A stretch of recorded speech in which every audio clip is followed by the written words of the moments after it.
Conversations across time. Conversations across time. Conversations across time. Conversations across time. Conversations across time. Conversations across time. Conversations across time. Conversations across time.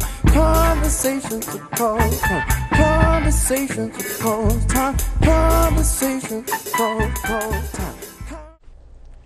Welcome to Conversations Across Time, the TV show that allows you to witness provocative and entertaining conversations between historical personalities. We discuss history and we relate it to current world events.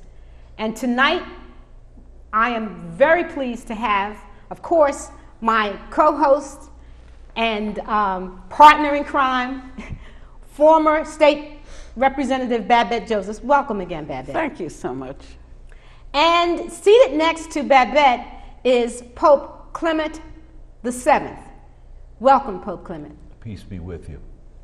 And seated next to Pope Clement is Queen Eleanor of Aquitaine. Hello. Welcome. Merci. And our last guest is the master of strategy, the fountain from whom so much that is used today in current times with war and strategy and politics, Master Sun Tzu. Welcome, Greetings. Master. Now, this is the second time that you are here as guest. And when we left the last time, Master, you were explaining the difference between types of spies and how spies are used.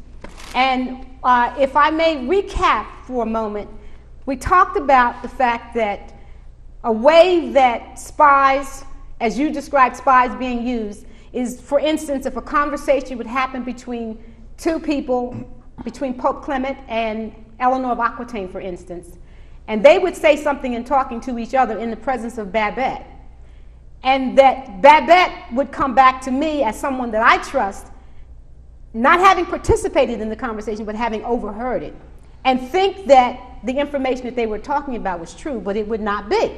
And because I trust Babette, I would, of course, be inclined to believe the false information that Queen Eleanor and Pope Clement were speaking of.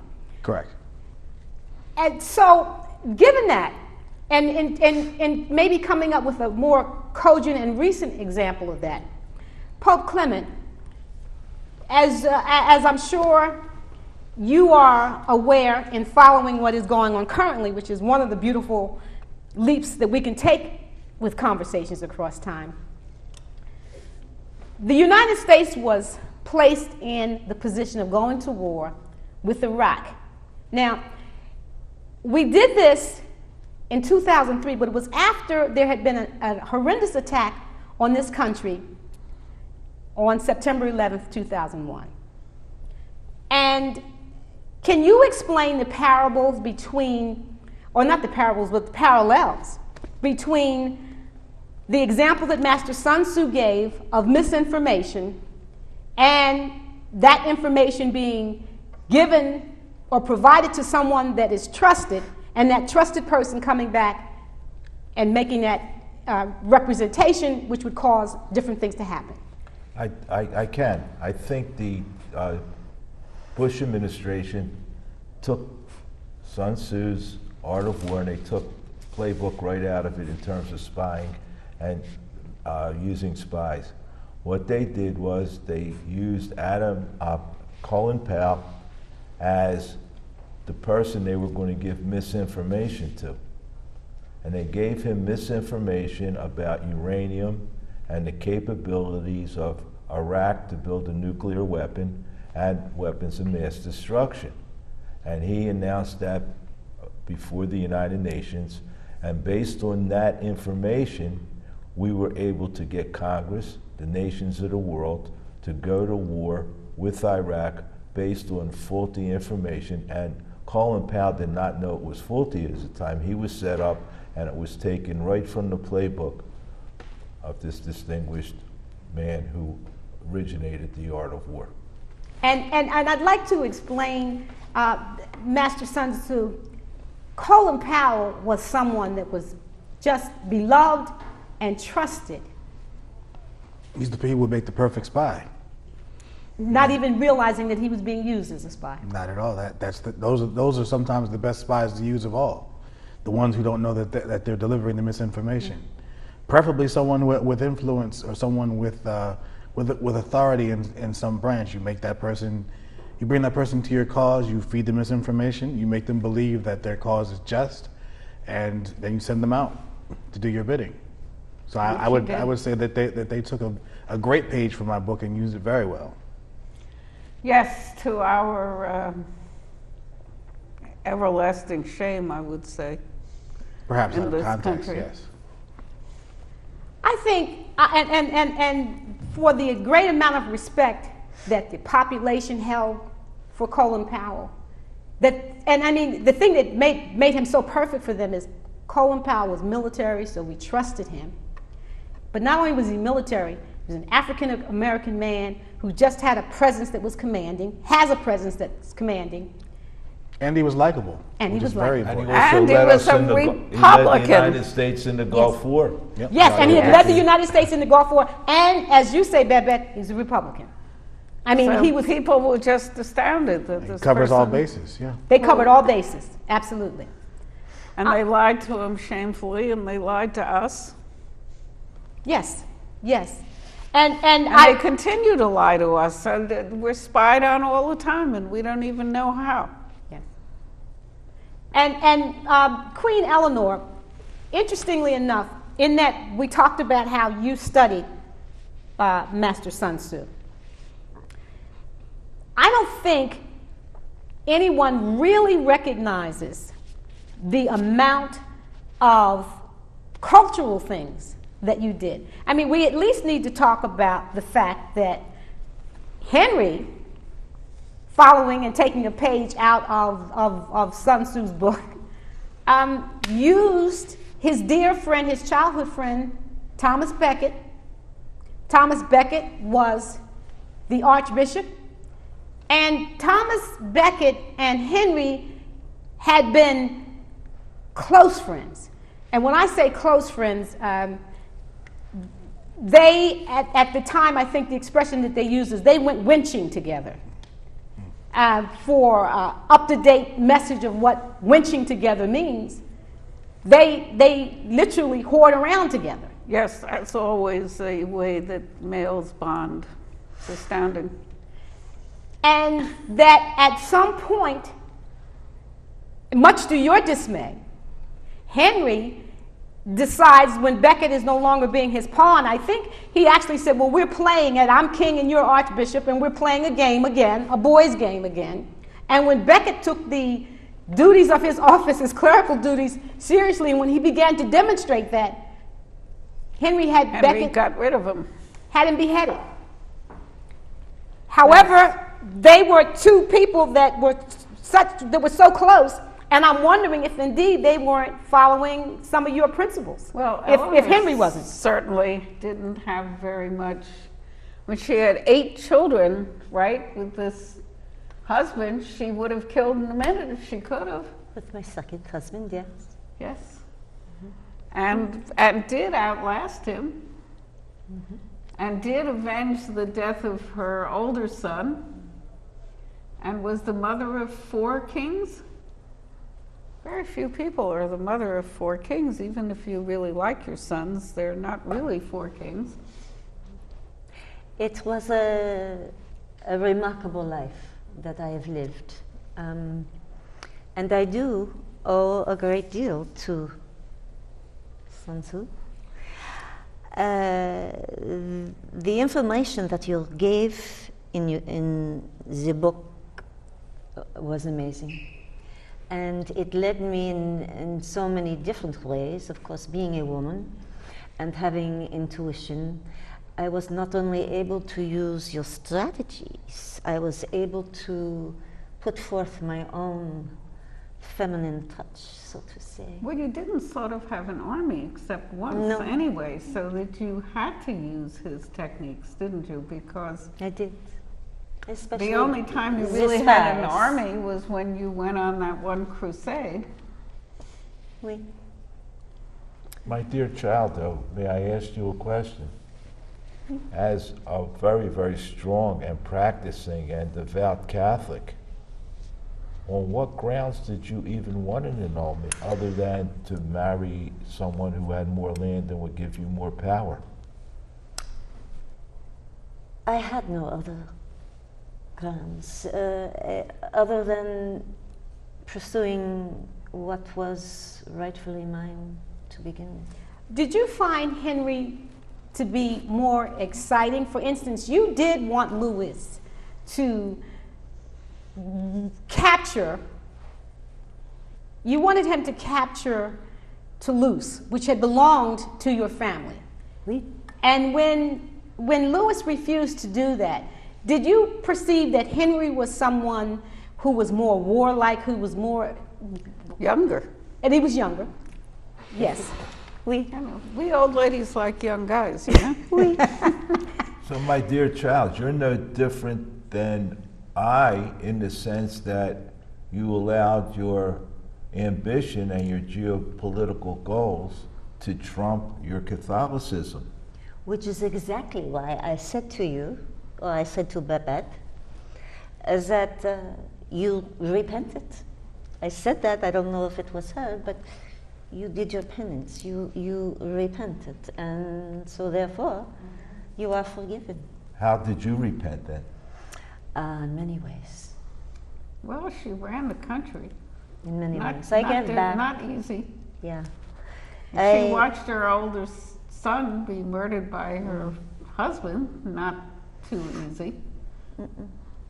And you were also And she outlived everybody. And she outlived everyone. That's exactly right. And one of the things that was also interesting that people do not talk about with you is the fact that you supported the arts. I mean, you knew and you had this band of people who went around and performed shows, and those shows actually had political messages, almost what we would call, you are the mother of satire. So then she's shaping the moral will of the people. Exactly. Which is also Yes. something that's very Well, important that's- within the art of war. That's necessary in order to have support to go to battle. And shaping political. And shaping political. So is she the Fox News of the 1100s? I'd like to think of her as the MSNBC. But when we come back, I think we should at least take up some of the other things that you did, because the whole notion of satire, the whole notion of troubadours, all of that started with you as an accomplished woman. And I believe Master Sun Tzu will address exactly, well, as he's already alluded to, that you shape the will of the people. So that we will take a short break, and we'll come back. And please stay with us for Conversations Across Time.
Conversations Across Time. It's an idea that has been germinating for a long time, and I believe there's something for everyone. It's education and entertainment.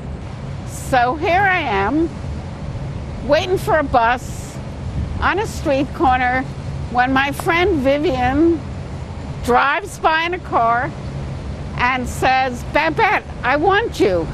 I need you."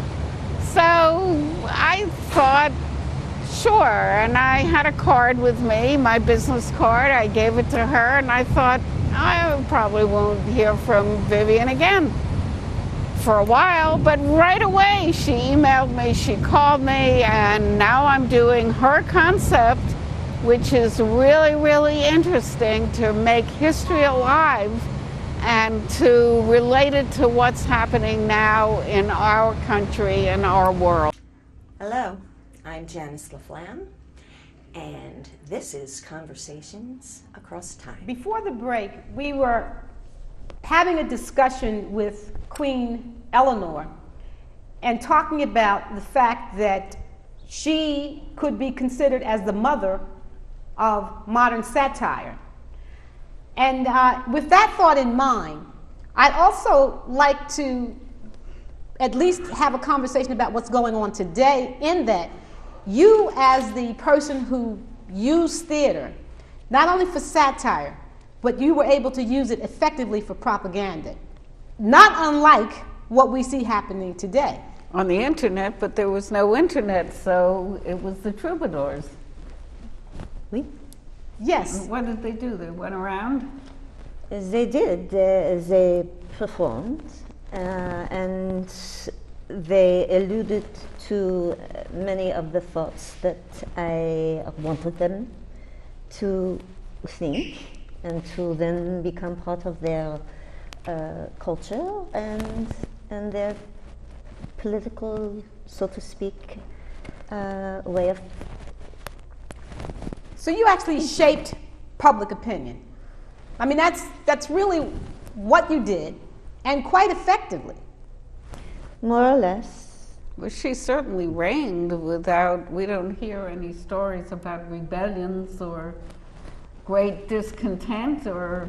And that I can give credit to Sun Tzu. Once again. She conquered the people without ever raising a sword, which is the best way to do it. This is exactly. Because it's not so The most wasteful. cost effective. It's the most effective way to expend energy of your resources and your people. I had no other choice. Yes, There's also that. yes. You could not raise an army. But I did not need one. So No, you didn't. I find that interesting in terms of what is going on today. I mean, political attitudes are shaped so much by media. And when we think that during this time people were traveling by horseback, and that you were able to persuade these groups of people to go about from town to town spreading the propaganda that was, and I mean propaganda in the most elementary sense. I don't mean it as in terms of anything negative, just the message of the leader. Of the court, the But beautiful again, court, exactly. the elegance of it, the beauty of the fabrics, the music, the art, the mathematicians, but the again, scientists, the writers. They were performers. The other thing is, of course, there wasn't a lot of competition No, but the most important, for entertainment. it was perceived as entertainment, but at the same time, it was the unwilling. They were performers. Let me ask this, because Pope Clement, you were a patron of the arts. I mean, that's one of the things that when you're rated and they talk about your papacy, we spoke in the first segment last week, we talked about the fact that people viewed you as a bad pope.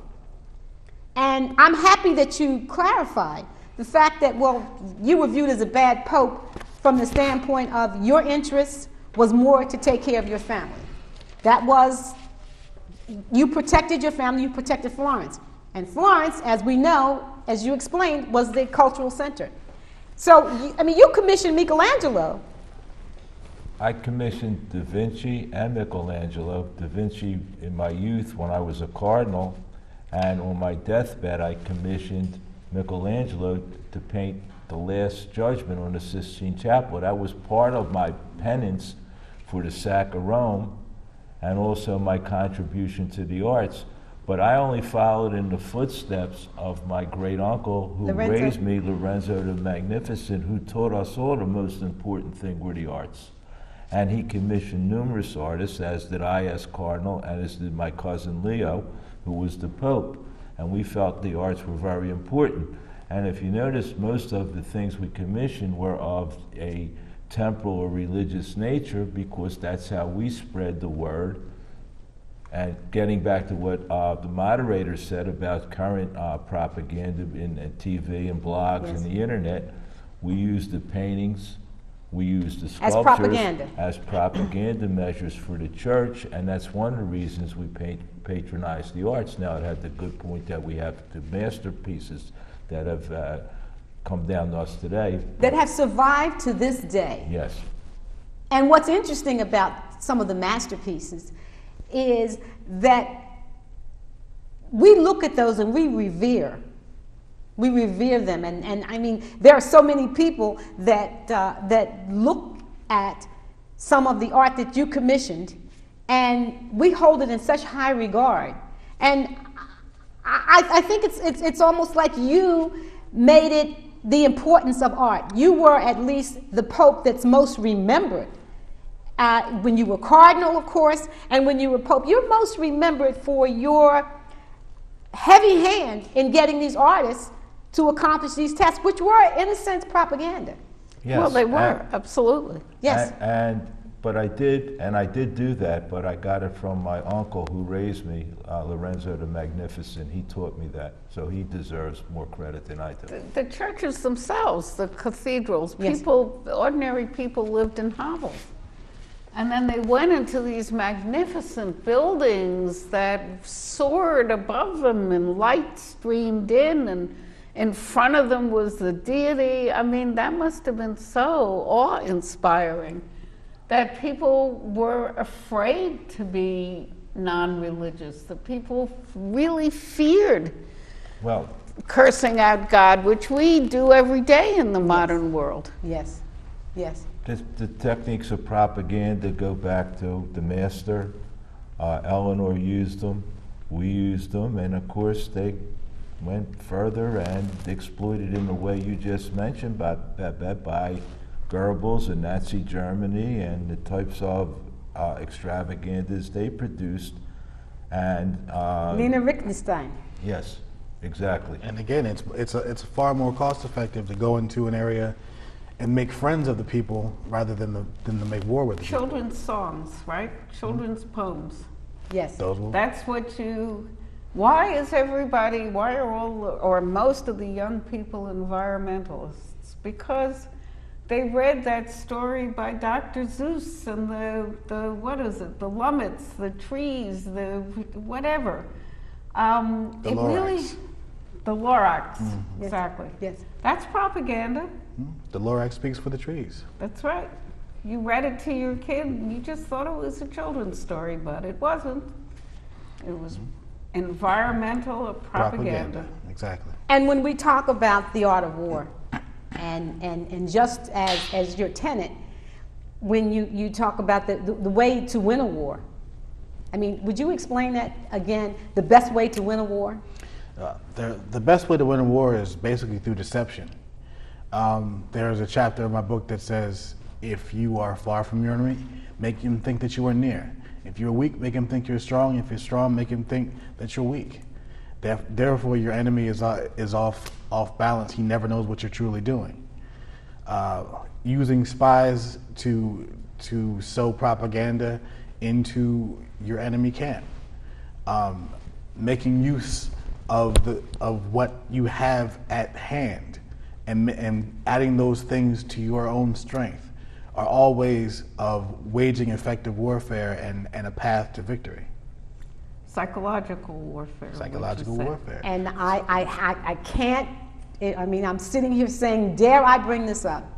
Is that maybe what we're seeing with Mr. Putin? Well, that seems more like warfare to me. Well, I think maybe we're trying to do the psychological part. Some of the things that he's doing though is he's cutting off that area from resources. He's separating his enemy from supplies. Right, which is one of the primary tenets of ways to wage war against your enemies.